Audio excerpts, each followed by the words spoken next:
नमस्कार, मैं रचना शर्मा चढ़ती कला टाइम टीवी देख रहे सभी दर्शकों का स्वागत करती हूं। आप देख रहे हैं हिंदी टॉप न्यूज। दिल्ली में गणतंत्र दिवस पर किसानों की ट्रैक्टर रैली के दौरान लाल किले पर हुई हिंसा को लेकर दिल्ली पुलिस की क्राइम ब्रांच ने कुछ दिन पहले 30 हजारी कोर्ट में चार्जशीट दायर की थी। पुलिस ने 3224 पेज की अपनी चार्जशीट में बड़ा खुलासा करते हुए कहा कि लाल किले पर हुई हिंसा को अचानक नहीं कहा जा सकता, क्योंकि यह पूर्व नियोजित थी। इसके लेकर पहले से ही प्लान तैयार किया गया था। वहीं दिल्ली पुलिस ने चार्जशीट में बताया कि किसान लाल किले को अपना नया प्रोटेस्ट साइट बनाना चाहते थे। दिल्ली पुलिस की इस चार्जशीट पर कोर्ट शुक्रवार 28 मई को सुनवाई कर सकता है। चक्रवाती तूफान यास बुधवार रात 75 किलोमीटर प्रति घंटे की रफ्तार की हवाओं और भारी बारिश के साथ झारखंड की सीमा में पहुंच चुका है और आज दोपहर तक तूफान के चलते कोल्हान इलाके में 90 किलोमीटर प्रति घंटे तक की रफ्तार से तेज हवाएं चलने की आशंका है। चक्रवात के मद्देनजर लोगों को अगले 24 घंटे घरों में ही रहने का कहा गया है। एंटीगुआ और बारबुडा से हाल ही में फरार हुए भगोड़े हीरा कारोबारी मेहुल चोकसी को पड़ोस के डोमिनिका में पकड़ लिया गया है। उसके खिलाफ इंटरपोल ने येलो नोटिस जारी किया था। एंटीगुआ और बारबुडा द्वारा इंटरपोल का येलो नोटिस जारी किए जाने के बाद डोमिनिका में पुलिस ने मंगलवार रात स्थानीय समय अनुसार चोकसी को पकड़ लिया। वहीं एंटीगुआ और बारबुडा के प्रधानमंत्री गैस्टन ब्राउने ने भी साफ कर दिया कि भगोड़े मेहुल चोकसी को अगले 48 घंटे में भारत को सौंपा जा सकता है। केंद्रीय स्वास्थ्य मंत्रालय ने जानकारी देते हुए बताया है कि अमेरिका के बाद भारत कोविड-19 टीकों की 20 करोड़ से अधिक खुराक लगाने वाला दुनिया का दूसरा देश बन गया है। मंत्रालय ने बताया कि भारत ने 130 दिन में यह टीकाकरण पूरा किया है और वहीं अमेरिका ने 124 दिन में इतने लोगों को टीका लगाया है। मंत्रालय के अनुसार भारत में सुबह 7 बजे तक उपलब्ध आंकड़ों के अनुसार टीकाकरण अभियान के 130वें दिन 20 करोड़ 6,62,456 लोगों का टीकाकरण हो चुका है। पिछले कई दिनों से नीचे जा रहे कोरोना के ग्राफ में एक बार फिर से उछाल देखने को मिला है। पिछले 24 घंटे में कोरोना के बड़े आंकड़े एक बार फिर से खतरे की ओर इशारा कर रहे हैं।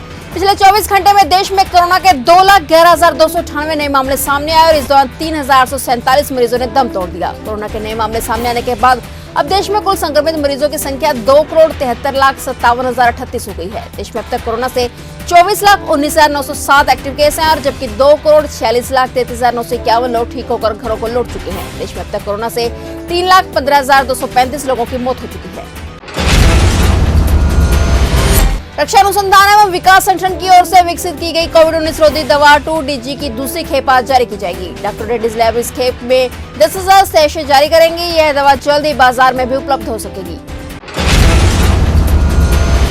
हरियाणा के स्वास्थ्य मंत्री अनिल विज ने कहा कि Haryana medical services corporation limited ने 1 करोड़ कोविड वैक्सीन की खुराक तथा ब्लैक फंगस के उपचार में प्रयोग किए जाने वाले एम्फोटेरिसिन टीके की 15,000 ट्रायल्स की आपूर्ति के लिए 2 ग्लोबल टेंडर जारी किए हैं। विज ने कहा कि टेंडर के लिए कंपनियों को 10 दिनों का समय दिया गया है।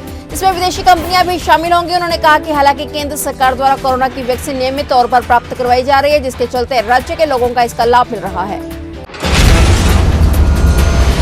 अमेरिकी राष्ट्रपति जो बाइडेन ने अमेरिकी खुफिया एजेंसियों से कोविड-19 महामारी की उत्पत्ति की जांच के लिए अपने प्रयासों को दोगुना करने के लिए कहा है। उन्होंने कहा है कि यह निष्कर्ष निकालने के लिए अपर्याप्त सबूत हैं कि यह संक्रमित जानवर के साथ मानव संपर्क से उभरा है या प्रयोगशाला में हुई दुर्घटना से उभरा है। उन्होंने अमेरिकी राष्ट्रीय प्रयोगशालाओं को जांच में सहायता करने का निर्देश दिया और चीन से महामारी की उत्पत्ति को लेकर अंतर्राष्ट्रीय जांच में सहयोग करने का आह्वान किया। पेट्रोल डीजल के दाम इस महीने आज फिर 14वीं बार बढ़ गए हैं और आज की बढ़ोतरी के साथ मुंबई में पेट्रोल 99 रुपए 94 पैसे प्रति लीटर पर पहुंच गया है। मुंबई समेत देश के 4 बड़े महानगरों में पेट्रोल 24 पैसे और डीजल 30 पैसे प्रति लीटर तक महंगा होकर नए रिकॉर्ड स्तर पर पहुंच गया है। कुछ शहरों में तो यह पहले ही 100 रुपए के प्रति लीटर के पार बिक रहा है। नई बढ़त के साथ दिल्ली में पेट्रोल की कीमत अब 93 रुपए 68 पैसे जबकि डीजल 84 रुपए 61 पैसे तक पहुंच गया है। श्री अमरनाथ यात्रा को लेकर इस साल भी संशय बना हुआ है। दरअसल कोरोना का संकट अमरनाथ यात्रा पर भी मंडरा रहा है। कोरोना के बढ़ते मामलों को देखते हुए पिछले 1 महीने से अग्रिम यात्री पंजीकरण प्रक्रिया रुकी पड़ी है।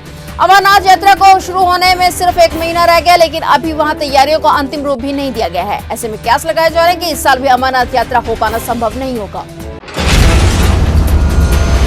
और अपडेट्स लेकर फिर से हाजिर होंगे, क्योंकि समाचारों का सिलसिला यहाँ कभी नहीं थमता।